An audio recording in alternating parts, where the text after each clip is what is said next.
నమస్కారం. వెల్లా న్యూస్కి స్వాగతం. ముందుగా ముఖ్యాంశాలు. రైతుల పక్షపాతి కూటమి ప్రభుత్వం, మంత్రి గొట్టిపాటి. తల్లిపాల ప్రాధాన్యతపై అవగాహన.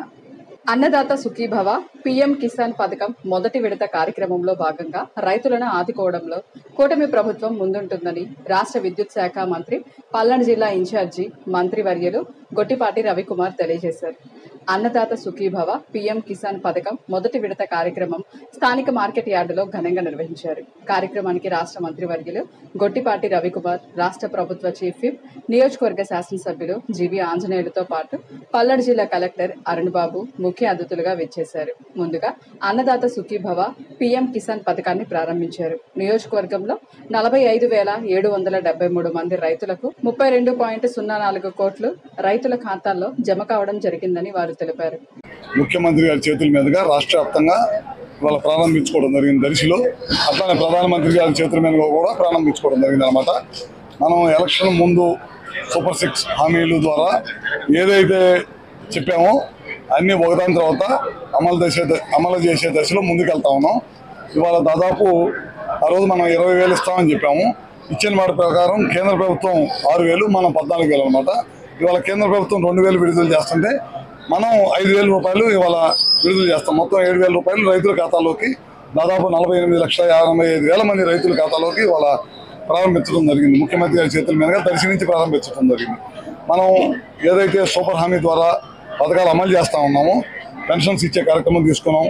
చాలా పెద్ద ఎత్తున 3,000 నుంచి 4,000 చేసాం. కొంతమందికి 3,000 నుంచి 6,000 చేసాం. 10,000 రూపాయలు ఇచ్చే పెన్షన్ ఉంది. కొంతమంది 15,000 రూపాయలు ఇస్తున్నాం. దాదాపు చాలా పెద్ద ఎత్తున పెన్షన్స్ ఈ దేశంలో ఎవరు ఇవ్వలేనన్ని పెన్షన్స్ ఇవాళ అంతమంది లబ్ధిదారులకి అంత పెద్ద అమౌంట్ని మనం పెన్షన్ల రూపంలో ఖర్చు పెడతా ఉన్నాం. అదేవిధంగా మనం పిల్లలకి చదువుకోవడానికి దాదాపు 10,000 కోట్ల రూపాయలు ఒకే రోజు తల్లుల ఖాతాలో వేసాం. మనం దాదాపు ఒకరున్నా, ఇద్దరున్నా, ముగ్గురున్నా, నలుగురున్నా, ఎంతమంది పిల్లలు ఉంటే ఏదైతే చెప్పామో ఆ కార్యక్రమాలు అన్నీ కూడా చేసుకుంటూ వెళ్తున్నాం. జగన్మోహన్ రెడ్డి గారు అప్పుడే సంవత్సరం తిరగక ముందే బయటకు వచ్చాడు. బయటకు వచ్చి వాళ్ళ ప్రజలందరినీ, వాళ్ళ జనాన్ని, వాళ్ళ కార్యకర్తలని రెచ్చగొడతా ఉన్నాడు. ఈ ప్రభుత్వం ఏం చేయలేదు, మనం బటన్ నొక్కి డబ్బులు వేసాము, వీళ్ళు చేయలేదని ఆయన అన్ని సత్యదూరమైన మాటలు ప్రజల్లోకి తీసుకెళ్లి ప్రజల్ని కన్ఫ్యూజ్ చేసే కార్యక్రమంలో నిమగ్నమై ఉన్నాడన్నమాట. ఎందుకని గెలిచిన 5 సంవత్సరాలు 2 పిల్లలకు డబ్బులు ఇస్తానని చెప్పి ఒకరికే ఇచ్చాడు. రైతులకి దాదాపు 12,000 రూపాయలు వేస్తా అన్నాడు. వేయకుండా కేంద్ర ప్రభుత్వం వేసే డబ్బులు, ఈయన వేసే డబ్బులు 12,000 తోటి ఆపేశాడు అనమాట. ఎక్కువ వేయకుండా ఇచ్చిన మాటను ప్రతిసారి ప్రతి నిమిషంలో కూడా తప్పుతానే ఉన్నాడు. మనం ఇచ్చిన మాట ప్రకారం ఏది కూడా చూసా తప్పకుండా అన్ని కార్యక్రమాలు చేస్తుంటే మనమేనా ప్రజల్లో తప్పుడు ప్రచారం తీసుకెళ్లే కార్యక్రమాన్ని జగన్మోహన్ రెడ్డి చేస్తున్నాడు. తిప్పి కొట్టాల్సిన అవసరం తెలుగుదేశం పార్టీ నాయకులు, కార్యకర్తల మీద ఉంది. మనం చేయాల్సిన కార్యక్రమాలు ఏంటంటే ప్రభుత్వం ఇచ్చే కార్యక్రమాలు అన్నీ కూడా ప్రజలకి ఎవరైతే లబ్ధిదారులు ఉన్నారో వాళ్ళందరికీ అందించే కార్యక్రమాన్ని మనం తీసుకొని వెళ్ళాల్సిన అవసరం ఉందని చెప్పి కూడా తెలియజేసుకుంటూ ఇవాళ చాలా బ్రహ్మాండంగా జరిగింది ఈ కార్యక్రమం. తప్పకుండా రైతులకి ఈ సంవత్సరం ఎప్పుడు కూడా రాలా, నీళ్ళు ఇంత ముందు రావటం అనేది ఎప్పుడు చరిత్రలో లేదు. దాదాపు 18-20 సంవత్సరాల క్రితం ఎప్పుడో ఒకసారి వచ్చింది. అట్లా 18 సంవత్సరాల తర్వాత వాళ్ళ సాగర్ నిండింది. అప్పుడే కాలువలు వదిలేసాము. వ్యవసాయానికి అనుకూలంగా ఉంది. పూర్తిగా నీళ్లు కూడా ఇస్తా ఉన్నాము. నేను ఇందాక అగ్రికల్చర్ అధికారులు, మార్కెటింగ్ అధికారులు అందరూ కూడా చెప్పాం, నాణ్యమైన విత్తనాలు, ఎరువులు అన్నీ కూడా కొరత లేకుండా ప్రజలకు అందించాలన్నాం. ఈ సంవత్సరం అన్నీ కూడా జాగ్రత్తలు తీసుకొని రైతాంగానికి ఏదైనా సరే తప్పకుండా చేస్తామని చెప్పి తెలియజేసుకుంటూ, పంట విపరీతంగా పండింది. పోయిన సంవత్సరం మార్కెట్లో కొనుగోలుదారులు తగ్గినప్పుడు ప్రభుత్వం ఎంట్రీ అయిన వడ్లు కొనుగోలు చేశాం. పాత బకాయిలు 1,600-1,800 కోట్లు వదిలేసి వెళ్ళిపోతే మేమే కట్టాం. ఈ ప్రభుత్వం కట్టింది. మళ్ళీ వడ్లు కొన్నాం. మళ్ళీ వడ్లు కొని రైతులకు ఇబ్బంది లేకుండా చేసాం. పొగాకు ఎక్కువ పండితే పొగాకు కూడా 270 కోట్ల రూపాయలు తీసుకొని పొగాకు ఉంది.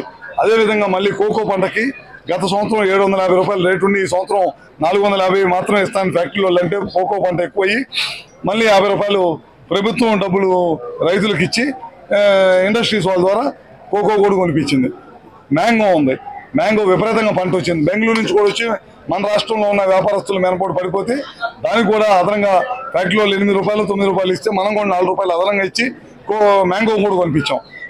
విపరీతంగా పంట వస్తే రైతుల పంటని ఇబ్బంది లేకుండా ఉండటం కోసం ప్రభుత్వం కూడా ఇంటర్వ్యూ అయ్యి ఈ పంటలన్నీ కూడా కొనుగోలు చేశామంట.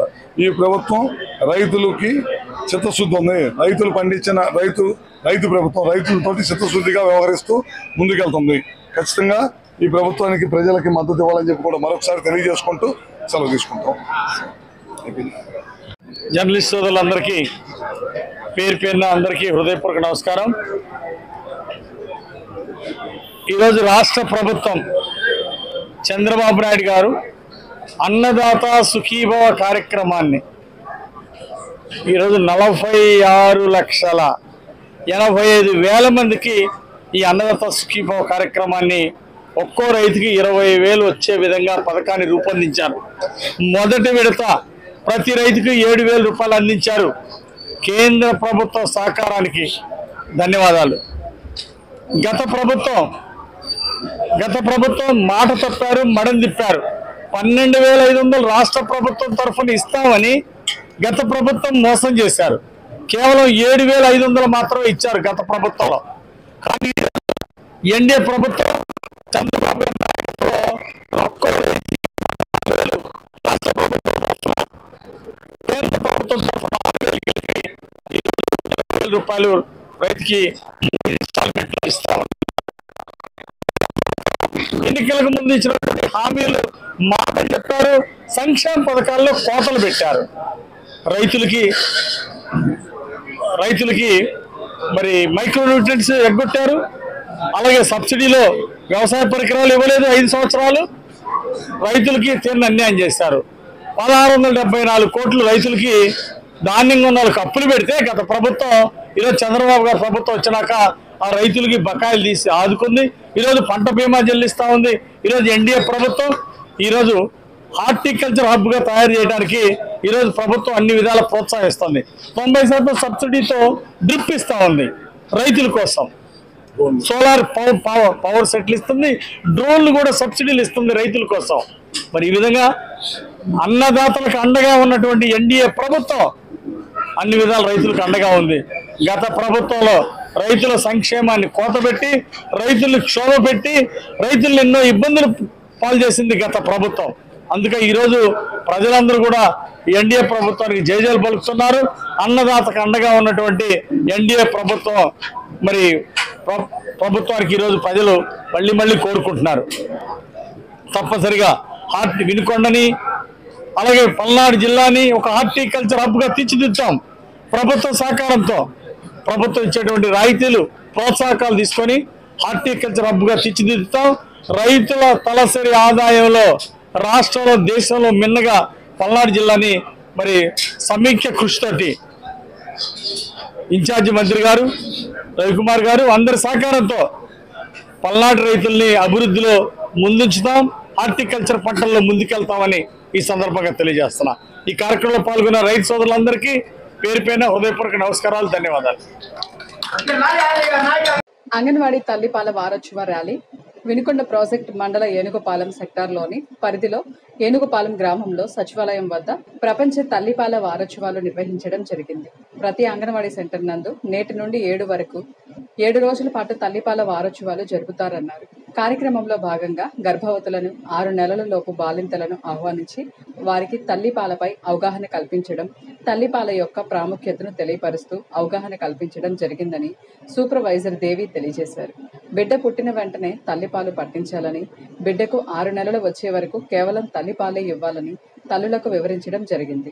తల్లిపాల వారోత్సవాలలో భాగంగా స్థానిక rotary club of greater Vinukonda ఆధ్వర్యంలో వినుకొండ పట్టణంలోని ఏబిఎం కాంపౌండ్, కొత్తపేట, పెదనాల్సా బజార్ అంగన్వాడీ కేంద్రాల పరిధిలోని తల్లులకు తల్లిపాల ప్రాధాన్యత పట్ల అవగాహన కార్యక్రమం నిర్వహించారు. ముందుగా అంగన్వాడీ కేంద్రాల్లో పోషకాహార బ్రెడ్లు అందజేయడం జరిగిందని రోటరీ అధ్యక్షులు ఏరువు వెంకట నారాయణ తెలియజేశారు.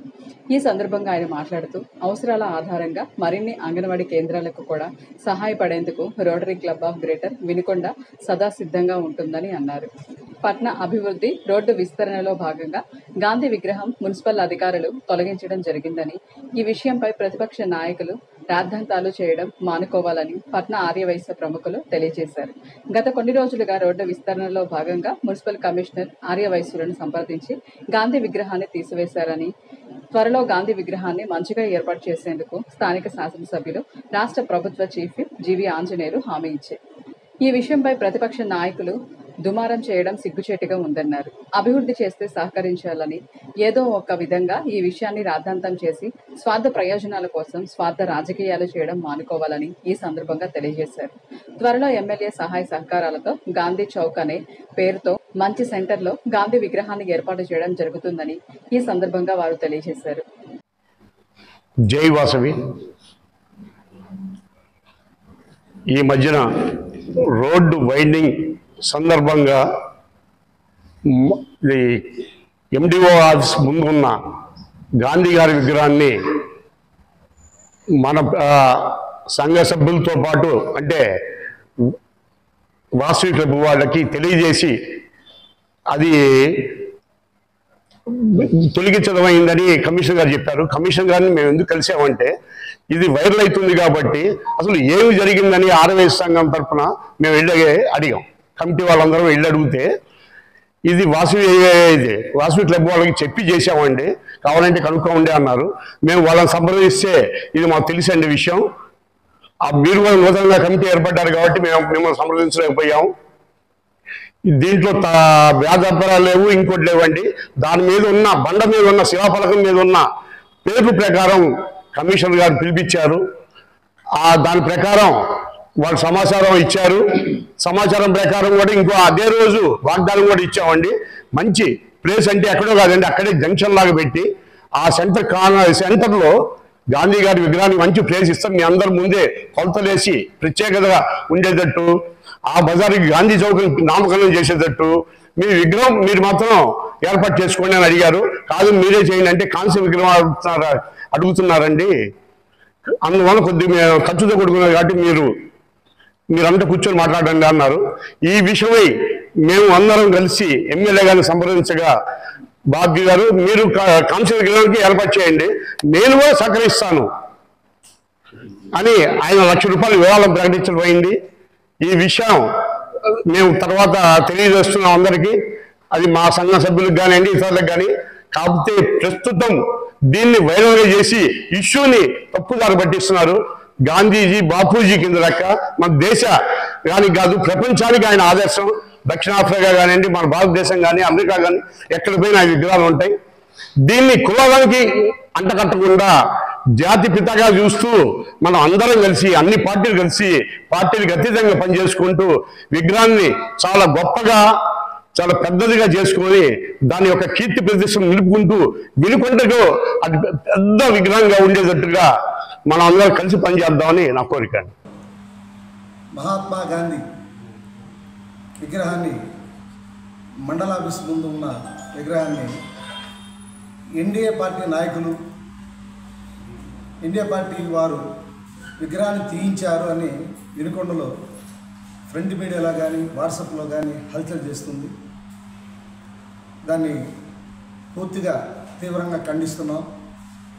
విషయం ఏంటంటే రోడ్డు ఆక్రమణలో భాగంగా రేకుల షెడ్లు శివస్తంభాలన్నీ తొలగిస్తూ అక్కడ మండలాభిషేకులు రేకుల షెడ్లు తీపిస్తుంటే వారు రేకుల షెడ్లు తీస్తున్నారు కదా, ముందు విగ్రహం కదా తీయాలి కదా, దాన్ని వెనకుండా కదా మీకు అడ్డం ఏంటి అని అడిగారు. దానిలో బాగా మున్సిపల్ అధికారులు కమిషనర్ గారు అక్కడ గాంధీ మహాత్మ విగ్రహానికి దాంట్లో ఒక ఇది ఉంది శిలాఫలకం. 2017లో మహాత్మా గాంధీ విగ్రహానికి వాసవి క్లబ్ అప్పుడు అధ్యక్షులు గజల పవన్ గారు, చిరంకూరు కోటేశ్వర గారు, ఆ నాయకత్వంలో గడ్డపల్లి శ్రీనివాసరావు గారు ఇలా నాయకత్వంలో మున్సిపాలిటీకి వచ్చి మేము అభివృద్ధి చేసుకుంటాము అని మాకు అర్జీ ఇవ్వమైంది. ఆ రోజు నేను మున్సిపల్ చైర్మన్గా ఉన్నాను వినుకొండలో 2017లో. వారు చెప్పిన మీద మున్సిపాలిటీలో మీటింగ్ పెట్టి ఎజెండాలో పెట్టి తీర్మానం చేసి వాళ్ళకి కాఫీ ఇచ్చాం. మీరు డెవలప్ చేస్తారా, చేసుకుని మంచిది, మహాత్మా గాంధీ జాతి పిత అని ఆ రోజు చెప్పడం జరిగింది. ఆ రోజు వాసవి క్లబ్ తరపున సుమారు 3 నుంచి 4 లక్షల రూపాయలు ఖర్చు పెట్టి దాన్ని చక్కగా ఆ పరిసరాలను బాగు చేసి పెయింట్ కానీ గ్రానైట్ కానీ స్టీల్ రాడ్గా మొత్తం వేసి ఆ మహాత్మా గాంధీకి జాతిపితకి వారు చాలా చక్కగా చేసి ఆ రోజు నుంచి వాసవి క్లబ్ చూడటం జరుగుతుంది. మొన్న ఈ విగ్రహం తీసేసే తోడ్పాటులో వాసవి క్లబ్ వారిని పిలిచి మన కమిషనర్ గారు మాట్లాడడం జరిగింది. ఇప్పుడే చెప్పారు వాసవి క్లబ్ నాయకులు, వాళ్ళకి చెప్పి వాళ్ళ పర్మిషన్ తీసుకొని అక్కడ విగ్రహం తొలగించడం జరిగింది. మరలా వాళ్ళు ఏం చెప్పారంటే మరి మా స్థలం ఎక్కడ పెట్టాలంటే మేము అక్కడ సెంటర్లో పెడుతున్నాము, ఫ్యాన్సీ కొట్ల మూల మీద కార్నర్లో మహాత్మా గాంధీ విగ్రహాన్ని మీరందరూ పెట్టుకోండి అని వాళ్ళు చెప్పడం జరిగింది. దాని తద్వారా వాళ్ళు కూడా ఎమ్మెల్యే గారితో మాట్లాడడం జరిగింది. చక్కగా ఇస్తాము స్థలం, ఎమ్మెల్యే గారు కూడా మీకు కావాల్సిన కాడ మీ ఆర్వైసీ పెద్దలు కూడా కలిసి తీసుకొని ఇస్తామని మున్సిపాలిటీలు గారు ఎమ్మెల్యే గారు వాగ్దానం చేయడం జరిగింది. ఇద్దరితో వెళ్ళాలి సమాప్తం. తిరిగి రేపటి వెళ్ళాల్సిలో కలుసుకుందాం. నమస్కారం.